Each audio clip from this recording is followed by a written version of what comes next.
Kako biste pripremili savršeni ribeye steak, treba pripaziti na nekoliko stvari.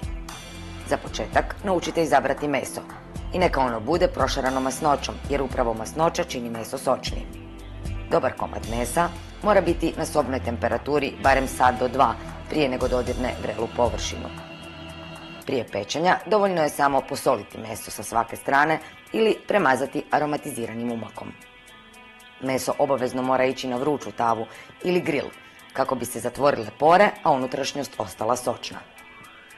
Za steak je preporuka da se peče oko 4 minuta, naravno sve ovisi o komadu. Nakon pečenja meso mora odležati do 5 minuta.